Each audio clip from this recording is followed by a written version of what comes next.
दोस्तों, सपने कौन नहीं देखता। हम सभी के कुछ सपने हैं, पर अगर उन सपनों और मंजिलों को पाने की राह बताने वाला कोई गुरु मिल जाए तो अपने सपनों को पूरा करना और भी आसान हो जाता है। और अगर वह गुरु खुद चाणक्य हो तो आप पूरे साम्राज्य को उखाड़ फेंक सकते हैं और अपना खुद का साम्राज्य बना सकते हैं। और मैं यहाँ कोई मोटिवेशनल कोर्स नहीं पढ़ा रहा हूँ, बल्कि सच्चाई बता रहा हूँ, क्योंकि यह बात सच में भारत के प्राचीन इतिहास में हुई है।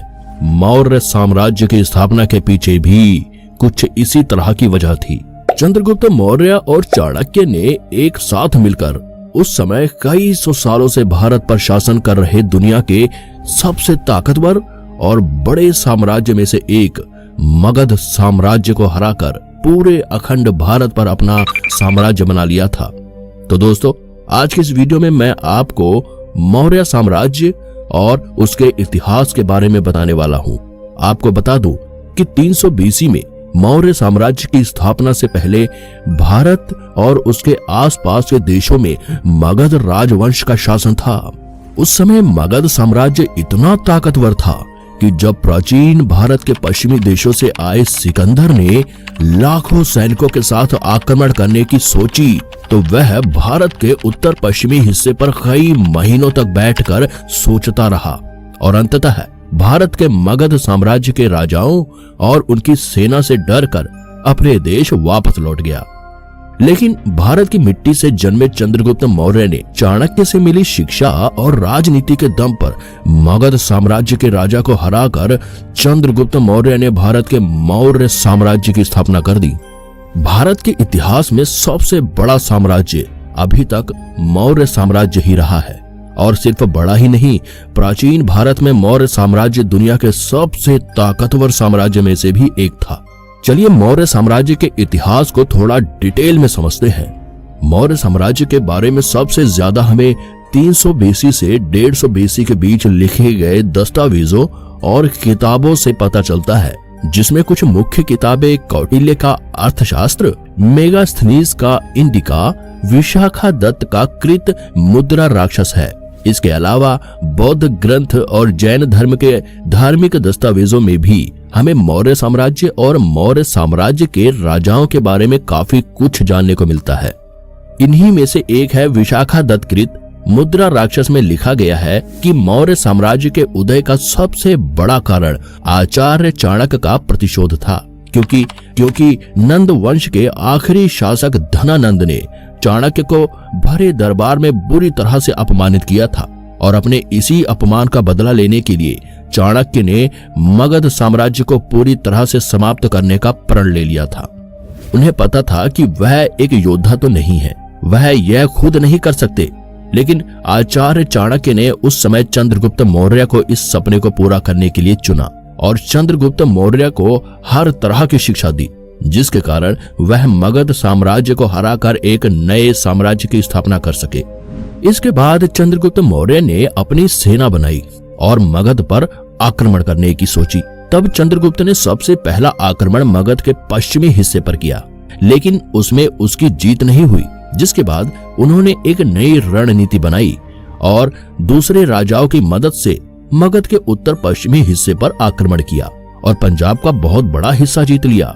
लेकिन मगध साम्राज्य पर सबसे बड़ा हमला चंद्रगुप्त मौर्य द्वारा 322 BC में किया गया, जब चंद्रगुप्त मौर्य ने अपने साथी राजाओं के साथ मिलकर मगध की राजधानी पाटलिपुत्र को घेर लिया, जिसके बाद मगध के राजा धनानंद और चंद्रगुप्त मौर्य के बीच एक लंबा युद्ध हुआ और चंद्रगुप्त मौर्य ने अपनी सूझबूझ से और चाणक्य नीति के बल पर प्राचीन भारत पर कई सालों से चले आ रहे मगध साम्राज्य को तहस नहस कर मगध साम्राज्य के राजा धनानंद को हरा दिया और इस तरह चंद्रगुप्त मौर्य को मगध साम्राज्य का राजा चुना गया और मगध साम्राज्य का नाम बदलकर मौर्य साम्राज्य कर दिया गया।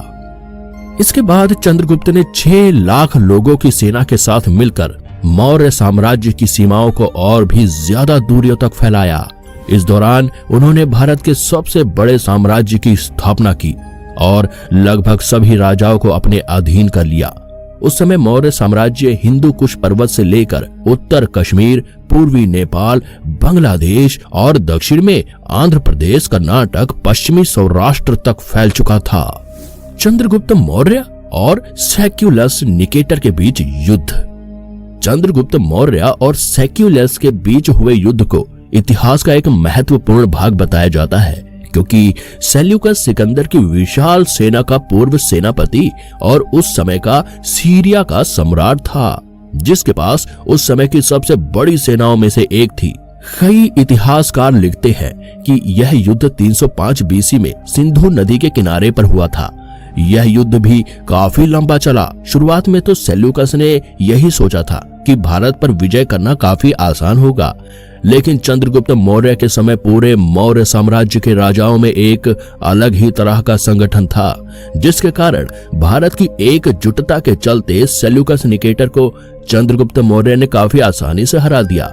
जिसके बाद सेल्यूकस को अपने साम्राज्य से उस समय कांधार यानी आज का अफगानिस्तान, काबुल, बलूचिस्तान और अपने खजाने का बहुत बड़ा हिस्सा देना पड़ा। इस युद्ध के बाद सेल्यूकस चंद्रगुप्त मौर्य के इस महान और ताकतवर साम्राज्य से इतना ज्यादा प्रभावित हुआ कि उसने आगे चलकर अपनी बेटी हेलेना का विवाह भी चंद्रगुप्त मौर्य से कर दिया। जिसके बाद मौर्य साम्राज्य के यूनानियों के साथ एक पारिवारिक संबंध स्थापित हुए। पर अपने साम्राज्य पर करीब 25 सालों तक राज करने के बाद 297 बीसी में चंद्रगुप्त मौर्य ने अपने अंतिम समय में जैन धर्म की विधियों के अनुसार भोजन त्याग दिया और कुछ ही महीनों बाद उनकी मौत हो गई। जिसके बाद उनका यह पूरा साम्राज्य उनके बेटे बिंदुसार को मिला। बिंदुसार भी एक सफल राजाओं में गिना जाता है, जिसके समय में मौर्य साम्राज्य की सीमाओं का काफी विस्तार हुआ और लोगों ने काफी खुशी से मौर्य साम्राज्य में अपना जीवन बिताया। इस दौरान भारत की संस्कृति में भी काफी तरक्की देखी गई और भारत में कई नई यूनिवर्सिटीज का निर्माण हुआ।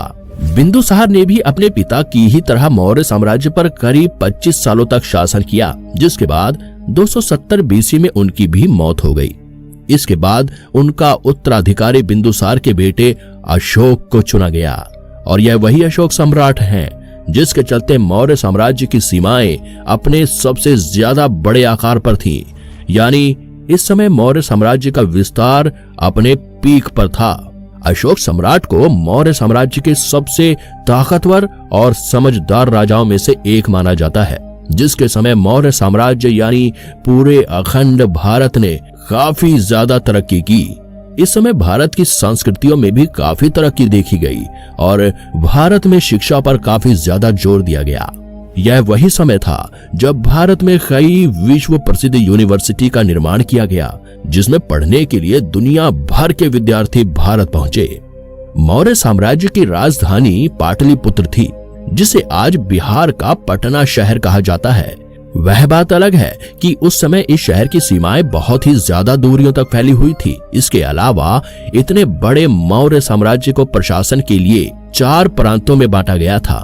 पूर्वी भाग की राजधानी तौसाली थी और दक्षिणी भाग की स्वर्णगिरी थी। इसी प्रकार उत्तर तथा पश्चिमी भाग की राजधानी तक्षशिला और उज्जैन को बनाया गया था।